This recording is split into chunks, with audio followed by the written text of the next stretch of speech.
Anathem. 1. In Proto-Orth, a poetic or musical invocation of our mother Hyleia, which since the time of the Dracones has been the climax of the daily liturgy, hence the Flukkish word anthem, meaning a song of great emotional resonance, especially one that inspires listeners to sing along. Note, this sense is archaic and used only in a ritual context where it is unlikely to be confused with a much more commonly used sense. 2. In New Orth, an ought by which an incorrigible fra or sur is ejected from the math and his or her work sequestered, hence the Flukkish word anathema, meaning intolerable statements or ideas. See throwback. The Dictionary, 4th edition, AR 3000, The Age of Reconstitution.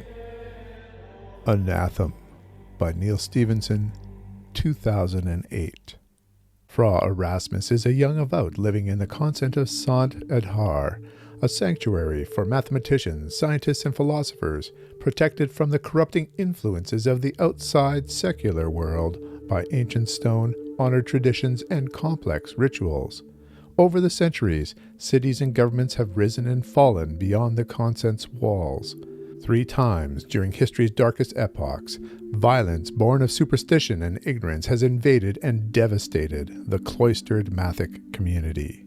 Yet the Avot have always managed to adapt in the wake of catastrophe, becoming out of necessity even more austere and less dependent on technology and material things. And Erasmus has no fear of the outside, the extramuros, for the last of the terrible times was long, long ago. Powerful, unforeseen forces jeopardize the peaceful stability of Mathic life and the established anew of the extramuros, a threat that only an unsteady alliance of secular and avowed can oppose, as, one by one, Erasmus and his colleagues, teachers, and friends are summoned forth from the safety of the convent in hopes of warding off global disaster. Suddenly, burdened with a staggering responsibility, Erasmus finds himself a major player in a drama that will determine the future of his world, as he sets out on an extraordinary odyssey that will carry him to the most dangerous, inhospitable corners of the planet and beyond.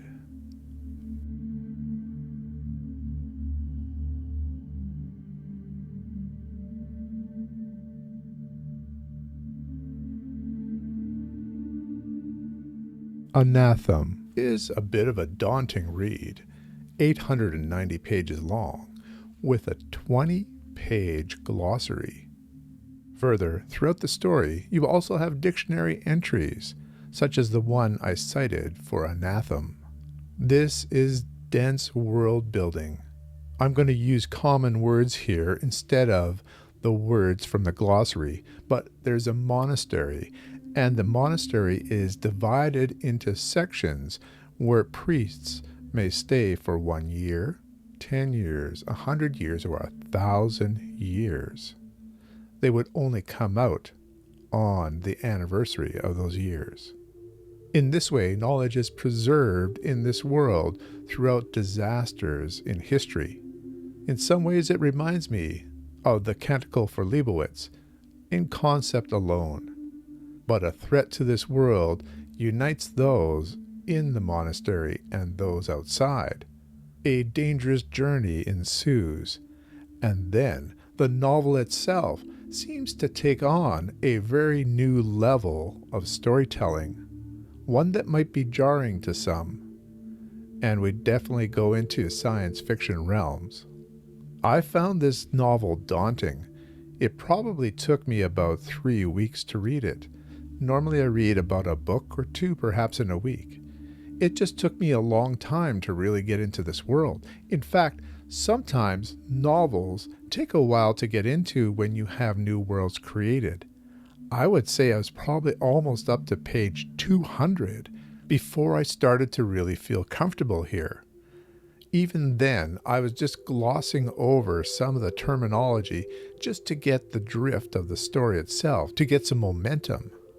There's a lot of discourse here between academics, and you may find that a little off-putting. But there's some fascinating discussions here in philosophy and religion and science. Neal Stephenson is an author of many ideas. Now, it is 890 pages long. I would say that plot movement, things happening, is only approximately a third of this novel, 300 pages.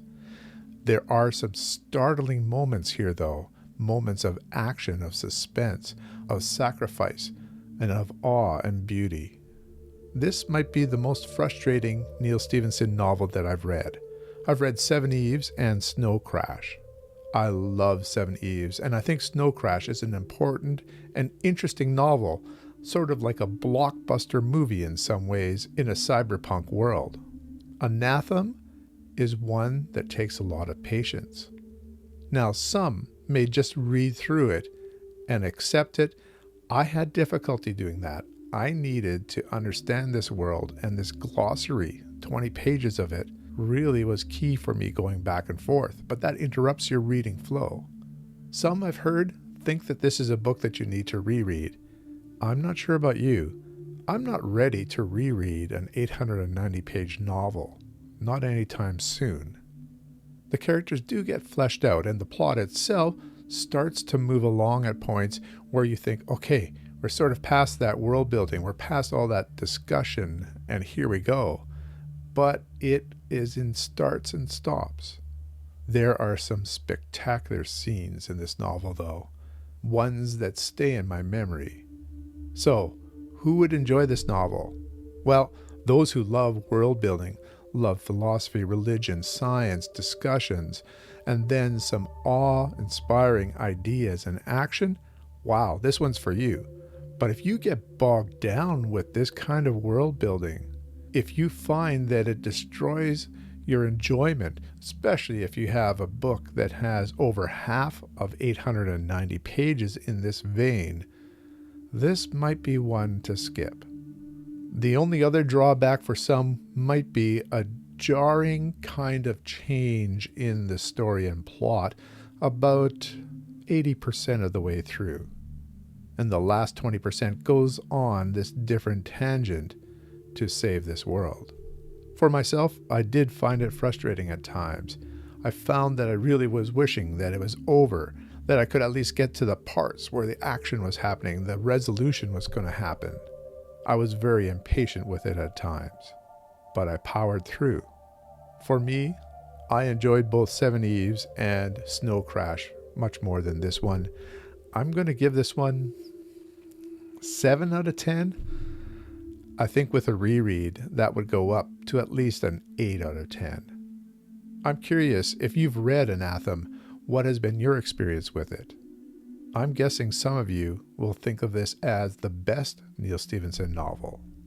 Let me know in the comments below. Until next time, keep reading.